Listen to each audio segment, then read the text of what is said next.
girls, and good morning to all of you. It's good to see you, all of you, looking good, and we thank God.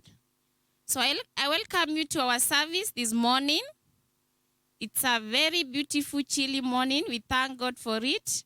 He has made us see this day, and therefore we should be glad and rejoice in Him. And to all our viewers who are joining us online, it is always our pleasure to welcome you to join us and be blessed by the word of God. So let's pray together to start. Father, we come before you this morning. We thank you for the gift of life you've given to each and every one of us. Father, we pray as we begin our service, we welcome your presence in this service. We pray that so that you can give us understanding of your word. And I pray as I minister to these children that, Lord, you're going to use me as a vessel to bring glory and honor of your name. Bless each and every one of us. And in the mighty name of Jesus Christ, we pray and believe. Amen. Shout amen. So just to connect on what we did last time, we were able to look at the story of Moses and the children of Israel in the book of Exodus. And we are still doing the same. We are still at the book of Exodus. We looked at the life of the Israelites in Egypt, whereby they lived a slavery life. And we saw God fulfilling his purposes of delivering them out of Egypt through Moses, because he loved his people and he could not let them suffer anymore. And therefore, I want to encourage you, as young as you are, still God loves us. So we saw God using Moses to get the Israelites, the children of Israelites, out of Egypt. We saw God hardening the king's heart so that he can deal with the gods of Egypt they used to worship. Remember, they were not worshiping the true God.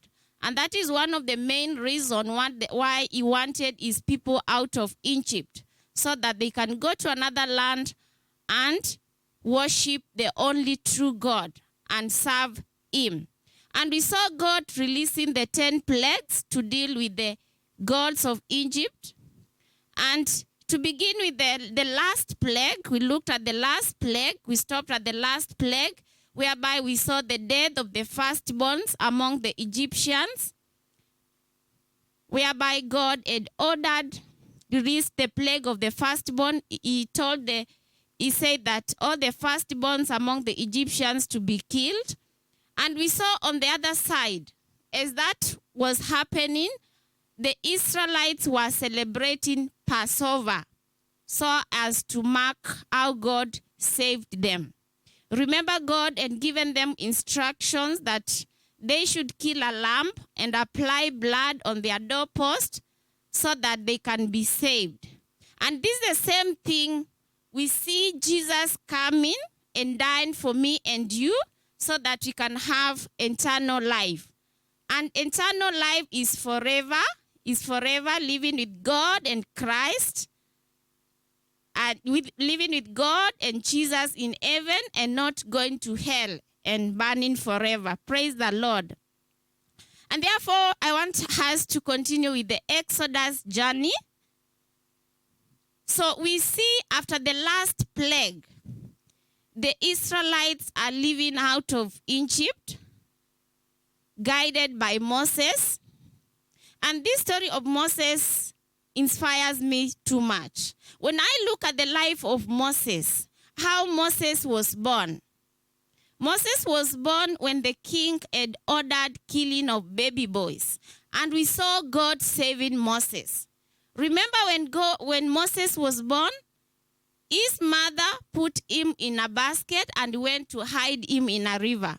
And from there, the king's daughter comes and rescues Moses. So we see how Moses was saved by God. And he grew up in king's palace. And after some time, we see Moses committing a crime and going to another country for his safety. So we see God also saving Moses. And from where he went, we see God following Moses and going to fulfill the purpose he had for Moses. And therefore, I want to encourage you, as young as you are born with a purpose. Everyone is born with a purpose, and God is going to fulfill the purpose he has for you, just as he did for Moses. When we look at the book of Jeremiah 29:11, what does it say, kids? Jeremiah 29:11. Very good. For I know the plans I have for you. Yeah? God has plans for you. He has a purpose for you. And he will fulfill that purpose he has for you. Praise the Lord. So let's continue with this journey. So we see the Israelites are living, led by Moses. And it's a joyous time for them because after many years, they are now free to move and get out of Egypt. So we see the Egyptians, they gave them all their belongings, including the gold, silver, jewelry, everything that they had kept for them. And we see when the journey began, God decided that he's not going to let them through the Philistine way. The Philistine way was the shortest route to the Red Sea. I hope we are together, you are following the story. So he decided that he's not going to let them through the Philistine way.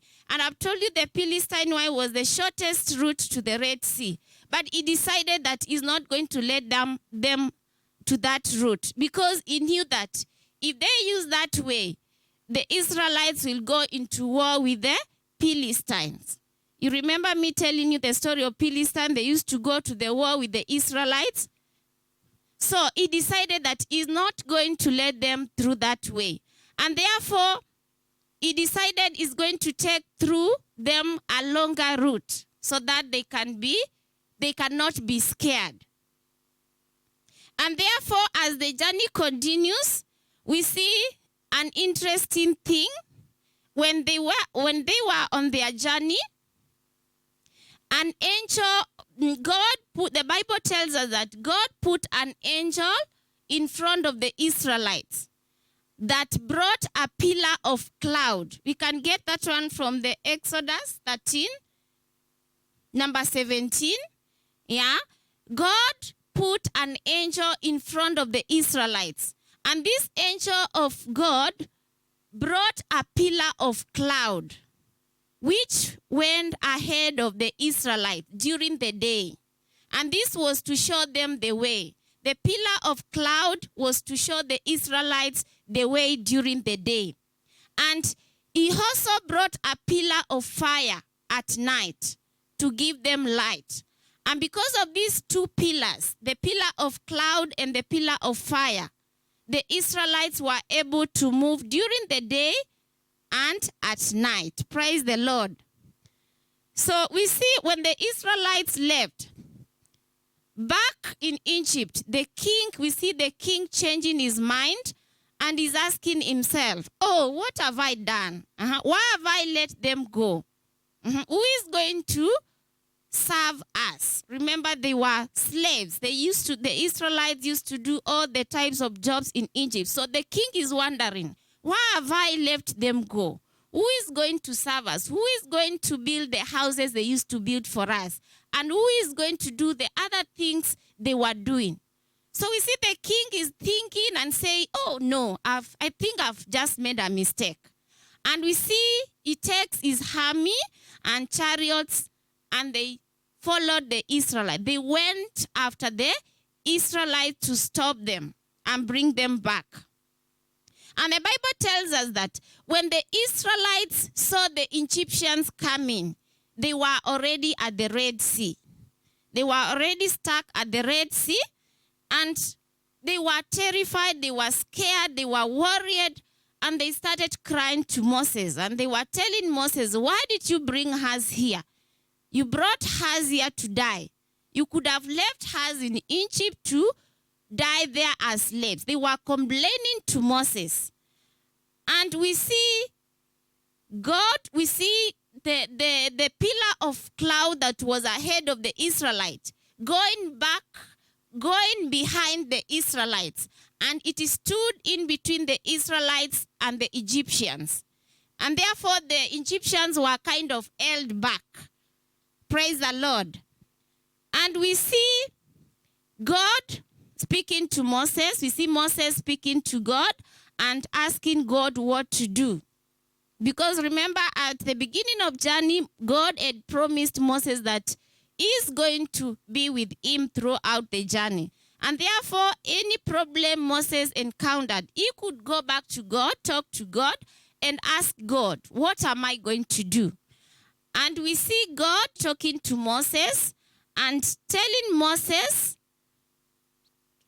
we see God telling Moses not to cry to him. We can get that one from the book of Exodus, still in Exodus chapter 14.